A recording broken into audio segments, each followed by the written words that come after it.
Selamat sore Bu Nada. Sore Ibu. Sehat? Sehat. Kelihatan dari senyum Ibu.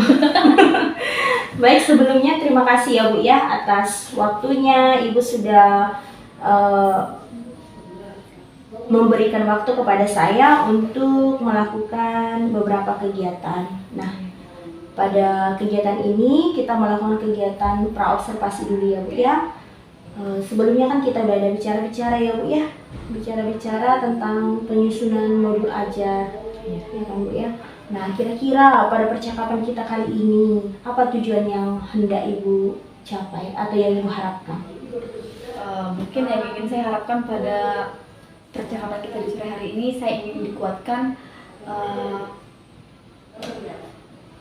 terkait dengan bagaimana nanti saya bisa mengimplementasikan atau melakukan modul ajar yang telah saya susun Ibu. Oke, berarti tujuan yang ingin Ibu harapkan dari pembicaraan kita ini, Ibu dikuatkan untuk mengimplementasikan modul ajar yang telah Ibu susun. Oke, kemarin kan kita sudah bincang-bincang ya Bu ya, modul ajarnya itu pembelajaran berdiferensiasi dan juga sosial emosional. Kira-kira dalam penyusunan modul ajarnya itu ada kendala Bu? Untuk penyusunannya saya rasa tidak ada kendala ya Bu ya, karena saya juga belajar dari modul ajar yang Ibu berikan dan bertanya juga bagaimana atau bagaimana apanya. Jadi menurut saya tidak ada kendala untuk penyusunan Ibu. Oke, wah mantap sekali ya Bu Nada ya. Saya juga sudah baca dan lihat sih modul ajar yang Ibu kirimkan. Oke, baiklah Bu, kira-kira ini modul ajarnya sudah selesai. Kira-kira tentu ada area pengembangan yang hendak Ibu capai baik untuk diri Ibu maupun untuk murid. Nah, kira-kira area pengembangan apa yang ingin Ibu capai dari diri Ibu? Mungkin yang ingin saya capai itu efisiensi waktu Bu. Terkait dengan modul ajar yang telah saya buat itu bisa terlaksana pada pertemuan itu, mulai dari pembuka, kegiatan inti hingga kepada penutup. Oke, efisiensi waktu ya Bu ya, yaitu berarti terlaksananya kegiatan mulai dari pendahuluan, kegiatan inti sampai penutup. Oke Bu, kira-kira selain efisiensi waktu, apakah ada area pengembangan yang lainnya? Ada Bu, keterlibatan siswa di dalam proses pembelajaran. Oke, keterlibatan siswa di dalam proses pembelajaran. Oke, baik Bu. Berarti yang saya tangkap ini area pengembangannya itu yang pertama efisiensi waktu, yaitu bagaimana semua perencanaan terlaksana di pertemuan itu. Kemudian keterlibatan siswa dalam prosesnya. Nah, dari dua area pengembangan yang ingin Ibu capai ini, apalah strategi yang akan Ibu kembangkan atau yang Ibu lakukan? Sesuai dengan modul ajar yang telah saya susun, saya itu memakai model problem based learning, di mana saya memberikan suatu masalah yang mana nanti siswa untuk mencari atau memecahkan masalah tersebut. Oke, berarti strategi yang Ibu persiapkan lebih ke mempersiapkan proses pembelajarannya menggunakan PBL gitu ya Bu ya, problem based learning, kemudian dilengkapi dengan LKPD ya Bu ya. Oke, berarti itu nanti Ibu sediakan sehingga siswa bisa mempelajari sesuai dengan yang Ibu harapkan itu. Iya. Oke, baik Bu. Kira-kira apa yang menjadi indikator Bu? Indikator ketercapaian efisiensi waktu maupun keterlibatan siswa tadi. Yang menjadi ketercapaiannya itu yang pasti yang pertama Bu, modul ajar yang saya buat itu dapat terlaksana di hari itu mulai dari kegiatan pendahuluan, kegiatan inti, dan penutup. Dan yang kedua, pada saat proses pembelajaran itu siswa memang benar-benar terlibat aktif, mulai dari bertanya, menanggapi, atau ketika saya memberikan pertanyaan kepada mereka ada balasan balik dari mereka. Oke, baik. Umpan balik ya, berarti indikatornya tadi tentang efisiensi waktu itu bahwa kegiatan mulai dari pendahuluan sampai penutup itu semuanya terlaksana pada pertemuan itu. Kemudian keterlibatan siswa dalam proses pembelajaran, nanti siswanya aktif bertanya, kemudian menanggapi maupun menjawab ya Bu ya. Oke, baiklah Bu, kayaknya sudah sudah di sini kita sepakati bahwa ada area pengembangan dan apa yang menjadi indikatornya. Iya, Bu.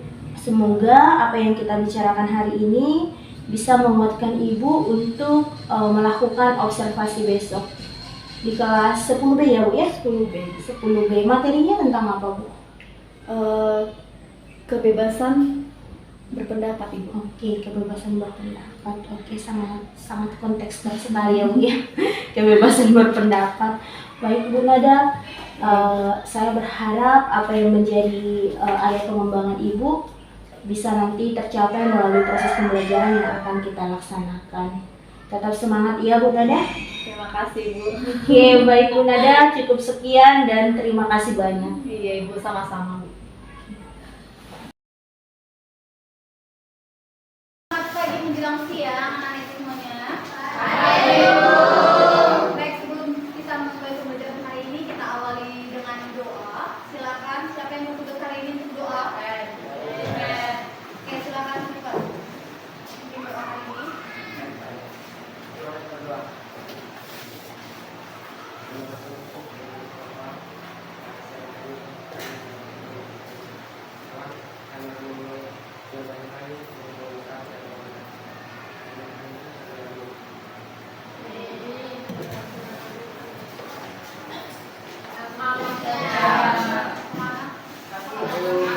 Dua-duanya sakit. Oke, baik. Hari ini kita lanjutkan dengan materi yang baru. Tapi sebelum saya sampaikan materi hari ini, ada yang ingat minggu lalu apa materi kita? Pasal-pasal mengenai hak dan kewajiban dari warga negara. Dari pasal berapa sampai pasal berapa itu kemarin kita Oke, sampai dengan 34. Pasal 28 mengatur tentang hak asasi manusia. Ada berapa poin di pasal 28 itu? Dua. Oke, dari A sampai Z apa itu? Sampai I. Dia kita tahu. Oke, pasal di 24 itu salah satunya ada kaitannya dengan materi yang akan kita pelajari hari ini. Oke, itu tampilkan gambar. Kira-kira ini berkaitan dengan pasal berapa? Ini materi kita mengenai yang namanya atau tujuan belajar kita mengenai menjelaskan apa itu kebebasan berpendapat. Kita harus mampu mengemukakan pendapat secara bebas dan bertanggung jawab. Nanti secara bebas dan bertanggung jawab itu bentuk apa nanti kita pahami bersama. Kemudian untuk hari ini apa aja yang akan kita lakukan? Nanti dua akan membentuk kelompok, kemudian memberikan LKPD. Lalu nanti akan ada kelompok yang tampil dan yang menanggapi. Menanggapi itu bisa bertanya, bisa memberikan saran. Lalu setelah itu nanti ada bentuk demo atau produk yang harus kamu hasilkan. Kemudian ada kuis, refleksi, dan penyampaian pembelajaran minggu depan yang kita siapkan adalah. Oke, sebelum masuk ke LKPD, silakan perhatikan gambar di depan. Kira-kira ini berkaitan dengan apa? Apa? Demokrasi. Oke, di sini kalau kamu perhatikan ada 4. 1, 2, 3, 4. Ini apa?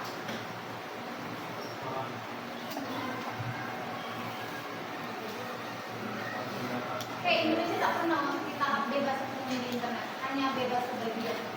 Oke, yang kedua, pembatasan kebebasan pendapat muncul beriringan dengan merajalelanya hoax. Undang-undang ITE, Undang-Undang ITE, Informasi dan Transaksi Elektronik yang menaungi masalah kebebasan berpendapat di internet tak selalu bisa menyelesaikan yang namanya masalah. Oke, yang keempat di sisi lain, user yang menggiring opini ke arah tertentu dan sangat dekat dengan hoax tak dilarang aktivitasnya atau dipidana. Apa itu hoax? Oke, informasi yang tidak benar atau belum diketahui kebenarannya. Kemudian, user ini apa? apa? Ada yang pernah dengar? Ini. Apa bacanya? Besar atau bulat? Oke, ini apa? Ada yang tahu? Siapa bulat itu? Bulatnya ini. Ada yang tahu? Oke, itu adalah orang yang memanfaatkan akun media sosial miliknya untuk apa? Memberikan informasi, bisa untuk promosi, iklan dan sebagainya. Itu yang dikatakan dengan bisa. Nah, sekarang untuk kita pahami bersama, kita analisis mengenai masalah yang terjadi ini yang kita hadapi sekarang ini. Ibu mau bagi kelompok, silakan kamu duduk berdasarkan kelompokmu. Nanti akan saya bagikan yang namanya LKPD. Perhatikan LKPD yang sudah ibu bagikan. Oke, di situ sudah ada tujuannya jelas. Menjelaskan terkaitan antara marketing pos dengan kebebasan berpendapat di Indonesia. Nah, alat yang jelas sumber belajar di sini ada buku PKN dan ada link yang saya sediakan. Jadi kamu boleh pakai satu kelompok di satu handphone. Nah, di sini ada seperti yang di slide. Ini silakan kamu berikan tanggapan mengenai infografis tersebut. Lalu lanjut ke soal-soal berikutnya dan terakhir kesimpulan. Dan kamu boleh tulis di PPT, video atau di sini langsung.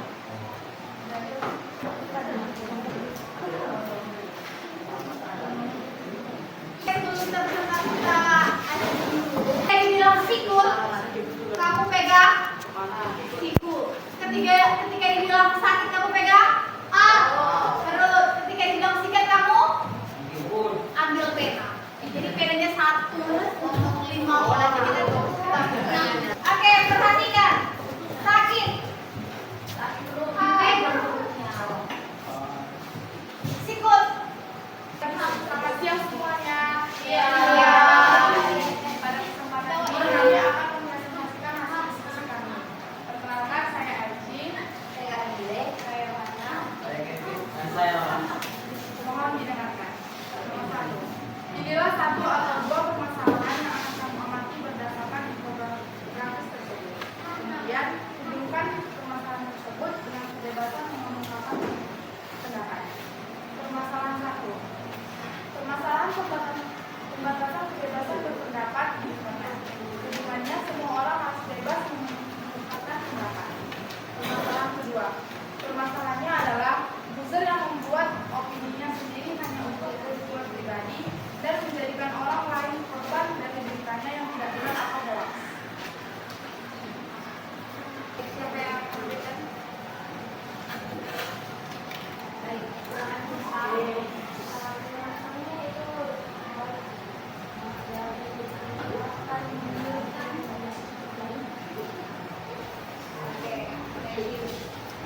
Baik, terima kasih. Kelompok 1 silakan. Oke, kan tepuk tangannya. Negara-negara apa? Negara demo? Salah satu dari negara demokrasi adalah apa? Bebas berekspresi, mengungkapkan pendapat. Nah, kalau itu dibatasi, kita tidak bisa dibilang sebagai negara demokrasi. Nah, tapi dibalik itu tadi ibu bilang kita harus mengumumkan pendapat secara bebas dan bertanggung jawab. Bebas artinya apa? Sesuai dengan yang namanya undang-undang, aturan, dan yang pasti bertanggung jawab tidak melakukan hak dari orang lain. Contoh ketika kamu menyebarkan informasi buruk tentang seseorang, itu sudah termasuk bentuk hoax ya?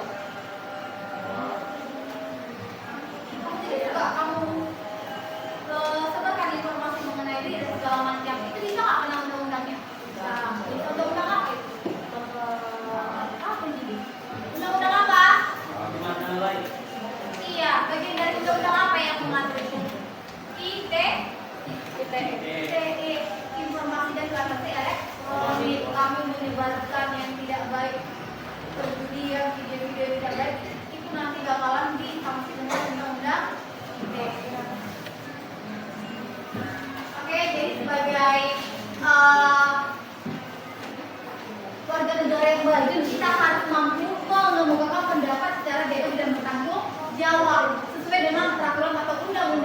dan tidak melanggar hak dari orang lain. Baik, untuk tindak lanjut berikutnya, Ibu mau menugaskan kamu untuk membuat sebuah demo dalam bentuk bisa video, poster, atau infografis seperti yang tadi, yaitu tentang pentingnya mengemukakan pendapat secara bebas dan bertanggung jawab. Oke, itu ya. Silakan membuat dengan permainan tadi mengemukakan pendapat secara bebas dan bertanggung jawab. Nah, sekarang silakan kamu keluarkan bukumu. Buku tulis, bisa latihan, bisa catatan. Oke, kita tulis. Menurut kamu, apa tujuan mengemukakan pendapat yang dilakukan siswa? Kalau berdua, bagaimana peran media sosial terhadap kebebasan berpendapat? Yang sudah selesai dikumpulkan menjadi satu kelompok bukunya. Silakan kamu tulis di situ. Bagaimana perasaan kamu terhadap pembelajaran hari ini? Akan ditulis, kemudian ditempel di papan tulis. Sedih, tidak datang. Saya merasa sangat senang karena dapat kelompok yang frekuensi dengan saya. Yang kedua itu seperti apa? Tekniknya Bu, Sama-sama terlibat. Jadi buku tidak ada pilihan. ada dekat sekolah. Teman-teman ini tidak diskusi bersama. Makanya kami semua kita ada berpikir sekolah. Iya Bu. Tidak hanya menggunakan nama saja mereka. Oke, yang mana ini?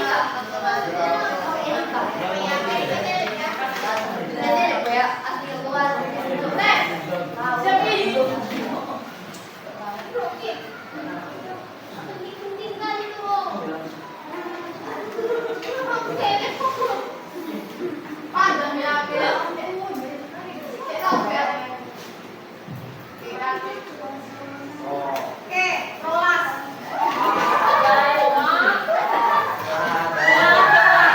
Gila, cuy.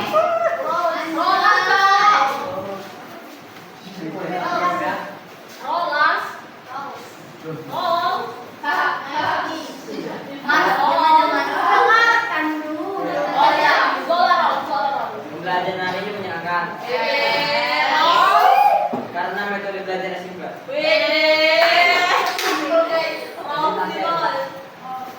baik. Untuk pembelajaran minggu depan, silakan kamu baca-baca materi mengenai coba terakhir pelanggaran hak dan kewajiban itu berkaitan dengan hak dan kewajiban dari warga negara yang kita pelajari. Salah satunya ini hak mengucapkan pendapat. Oke, itu ya. Jangan lupa dibaca mengenai pelanggaran hak dan pengingkaran kewajiban.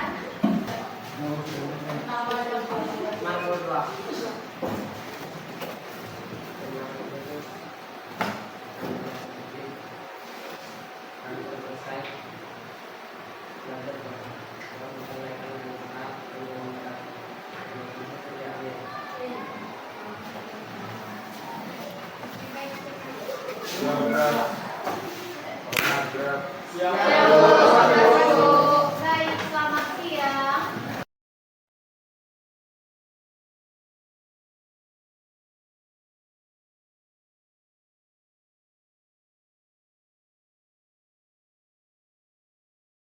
Selamat pagi buat kita semua. Selamat pagi Pak Ini.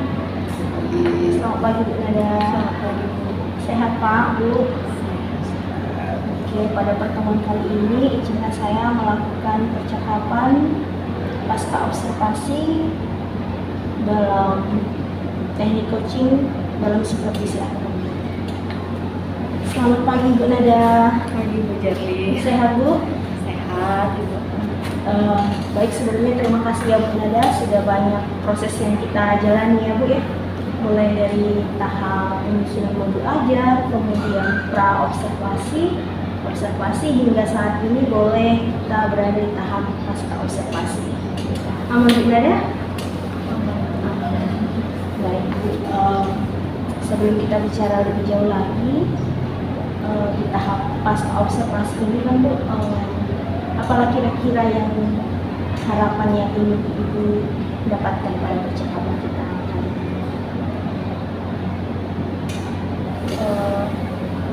Mungkin karena setelah sudah bagian observasi dan supervisi yang di kelas, mungkin saya mengharapkan ada masukan yang bisa diberikan kepada saya atau evaluasi terhadap pengajar yang sudah saya. Oke, nanti Ibu berharap nanti dari pembicaraan kita ini ada hal masukan atau mungkin evaluasi atau boleh juga penguatan ya Bu ya terhadap apa yang sudah Ibu laksanakan.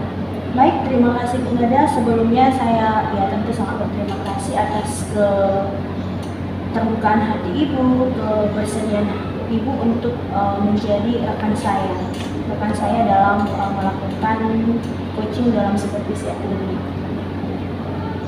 Baik Bu Nada, bagaimana perasaan Ibu mulai dari kemarin sih sudah saya tanyakan juga ya, apa yang Ibu rasakan dalam melaksanakan proses pembelajaran kemarin? Dalam proses pembelajaran di kelas itu, Boleh, atau mungkin apa yang Ibu rasakan selama proses kita coaching mulai dari penyusunan modul hingga ke observasi atau pasca sekarang. Perasaan saya ketika awal berbincang dengan Ibu minta untuk mensupervisi saya deg-degan sih Bu. Deg-degan kan. Tapi setelah kita coaching mengenai masalah modul ajar dan sebagainya, bagaimana mengenai model, sudah lumayan tenang. Iya. Berarti Ibu kurang lebih merasa senang yang menjalani proses ini kan? Senang Ibu. Oke, baik Bu. Terima kasih atas perasaan yang Ibu rasakan. Semoga kedepannya sih hubungan kita, rekan kita boleh kita saling belajar ya. Saya juga pasti ada hal-hal yang saya pelajari dari Ibu. Di praobservasi kemarin kan Bu ada hal-hal yang kita sepakati ya, mulai dari tujuan apa yang ingin Ibu capai gitu, bahwa saya sampaikan kembali ya. Adapun tujuan pembelajaran yang kemarin yang ingin Ibu capai itu adalah Ibu mau dikuatkan dalam pengimplementasian pembelajaran berdiferensiasi dan juga pembelajaran sosial emosional itu kemarin ya.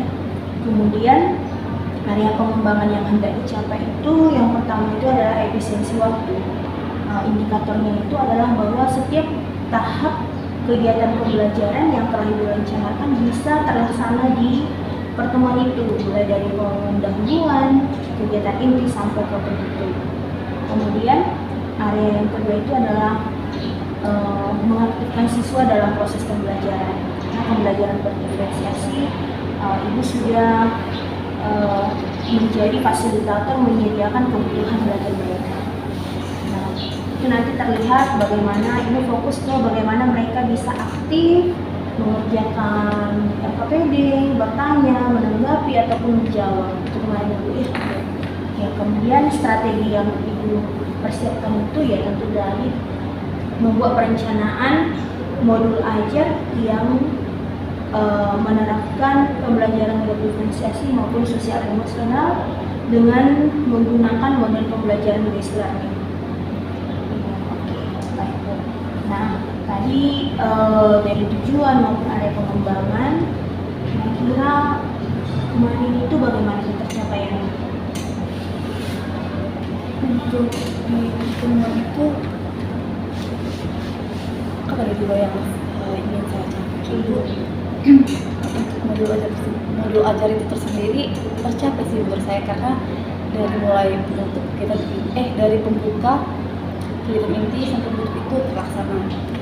Tetapi mungkin di yang poin 2 mengenai keterlibatan siswa, mereka memang aktif, mulai dari saya menerangkan, mereka diskusi, tapi pada saat presentasi saya rasa mereka itu ketika menanggapi lebih banyak ke penampilan ya Bu, contoh materi. Penampilan ini maksudnya seperti apa? Pada saat presentasi memberikan tanggapan atau masukan bagaimana proses mereka presentasi atau apa yang kurang dari temannya itu, tetapi bukan ke materinya yang mereka anggap. Oh, ibaratnya mereka misalnya sebaiknya teman-teman begini presentasinya. Iya, masukan untuk gaya presentasinya. Gaya presentasi mereka seperti itu ya.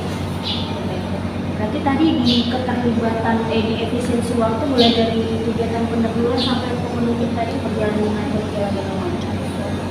Dan Ibu tadi kan memang setiap dari tahap pendahuluan sampai ke penutup berjalan sebagai penutup. Nah, tapi yang Ibu lihat sendiri efektivitas anak itu melakukan setiap kegiatan pembelajaran itu bagaimana? Aktivitas mereka sih mulai dari saya pendahuluan sampai akhir mereka antusias gitu. Tapi yang saya kembali tadi bilang yaitu presentasi mereka mungkin di materinya yang belum gitu. Menurut Ibu berpengaruh tidak kalau misalnya kelompok lain itu memberikan tanggapan lebih condong terhadap gaya mereka presentasi bukan terhadap materinya, berdampak nggak terhadap ketercapaian tujuan pembelajaran sekarang? Menurut saya berdampak. Baik. Kira-kira nih Bu, berikutnya yang kami di sini sudah ada tadi, ada area pengembangan yang dicapai, ada yang sudah tercapai dan ada yang perlu peningkatan atau perbaikan lagi, terutama di keterlibatan siswa tadi ya Bu ya. Dan memang tadi melihat bahwa anak antusias untuk setiap tahap kegiatan. Nah, kira-kira apa langkah atau strategi yang ingin Ibu lakukan ya, yang ingin Ibu persiapkan lagi baik dari Ibu sendiri ataupun mungkin terhadap siswa? Apa yang akan Ibu lakukan supaya nanti Ibu lebih bisa mengarahkan siswa kita untuk lebih terlibat aktif, untuk lebih efektif untuk setiap kegiatan itu? Baik, mungkin kalau dari saya yang perlu saya kembangkan itu mungkin peningkatan kualitas pelajaran gitu. Seperti metode dan model bagaimana yang harus bisa saya terapkan terhadap mereka. Iya. Tadi ini lebih kepada pengembangan peningkatan kualitas pembelajaran, bagaimana Ibu bisa banyak tahu hal tentang model pembelajaran atau yang lainnya ya. Nah itu kan harapan yang ingin Ibu kembangkan lagi gitu. Kira-kira apa strategi Ibu untuk mewujudkan itu? Dengan cara apa nanti Ibu akan melakukan itu? Iya Bu, saya juga termasuk guru muda ya Bu ya. Iya Begitu banyak belajar dari guru-guru senior. Mungkin yang paling bertanya lah dulu ya Bu terhadap guru-guru termasuk Ibu mungkin. Kemudian ikut kelompok-kelompok guru atau komunitasnya seperti itu. Berarti Ibu lebih luar biasa ya Bu ya. Maksudnya kan bahwa teman kita itu adalah bukan belajar aset, bahwa teman itu juga aset gitu ya Bu. Ya. Artinya sebenarnya teman yang lebih menurut saya lebih luas kesempatannya untuk kita jadikan sebagai sumber belajar. Ya, maksudnya teman itu belum tentu juga hebat gitu, tapi maksudnya teman itu juga tahu kondisi siswa lebih mengenal. Jadi mungkin dengan sharing ya Bu ya, dengan sharing dengan teman-teman, mungkin diskusi bisa lebih berkembang. Itu tadi, dan juga melalui kegiatan webinar tadi ya Bu ya. Kira-kira Bu, ini udah Ibu tentukan nih strategi pengembangan diri yang ingin Ibu lakukan lagi. Kira-kira kapan misalnya Ibu akan mulai melakukan itu? Kalau untuk waktu mungkin saat ini belum bisa ya Bu ya, karena padanya jadwalkan. Apalagi mau menjelang ujian, mungkin nanti setelah ujian lah mungkin sudah ada senggang waktu. Saya mulai mencari-cari apa ini wadah yang bisa saya ikuti. Nanti setelah ini ya. Oh ya, tadi saya ada ketinggalan Bu. Tadi kan Ibu sudah sampaikan refleksi dari Ibu yang lakukan. Kemarin kan saya juga ada di kelas. Dari dari saya sih Bu, saya sangat mengapresiasi atas usaha yang sudah dilakukan tentunya. Seperti yang disampaikan tadi, memang untuk semua tahap itu terlaksana dengan baik, dan saya lihat di situ mereka antusias gitu, karena memang materinya sangat menarik juga ya Bu ya. Itu kemarin itu kebebasan berpendapat ya. Kebebasan mengungkapkan Iya, kebebasan mengungkapkan pendapat. Saya kemarin waktu melihat mereka antusias mereka mengerjakan LKPD ini, mendiskusikan ini. Dan sama seperti yang disampaikan itu, iya, di presentasi itu mereka memang masih cenderung mengomentari penampilan teman-temannya, tidak ke materi. Kemudian yang ibu lihat di situ, kemudian saya lihat juga ibu memberikan penguatan atas penjelasan mereka, dan juga ibu memberikan perhatian dengan menunjuk mereka. Itu yang saya lihat, apa yang sudah bagus. Kemudian ada sedikit menurut saya mungkin bagaimana mengaktifkan keterlibatan siswa ini sebagai masukan sebelumnya. Mungkin ada kesepakatan di awal bahwa menanggapi itu bisa memberikan apresiasi, bertanya, ataupun ingin menambahkan jawaban, atau bahkan menyanggah. Jadi instruksinya sih mungkin ya, instruksinya untuk tahap-tahap pembelajaran itu lebih jelas sehingga mereka tahu apa yang dilakukan. Mungkin itu. Tapi yang jelas dari efisiensi waktu, ibu sudah berusaha untuk melakukan setiap tahap pembelajaran itu dengan baik. Itu penguatan dari saya Bu. Semoga apa yang sudah kita bicarakan hari ini, yaitu area pengembangan yang ibu wujudkan setelah melakukan refleksi pembelajaran, boleh tercapai. Tetap semangat ya Bu Nada. Terima kasih Bu. Terima kasih Bu Nada, sehat selalu. Iya Ibu, sama-sama.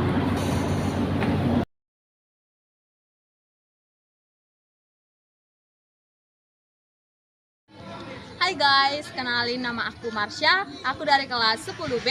Aku ingin memberikan umpan balik tentang pembelajaran bersama Bu Nada pada hari ini. Pembelajaran dengan Bu Nada pada hari ini sangat menyenangkan karena Bu Nada menggunakan cara pembelajaran yang efektif dan juga menarik. Dan juga Bu Nada memberikan ice breaking yang sangat membuat kita segar. Sekian dari saya, terima kasih.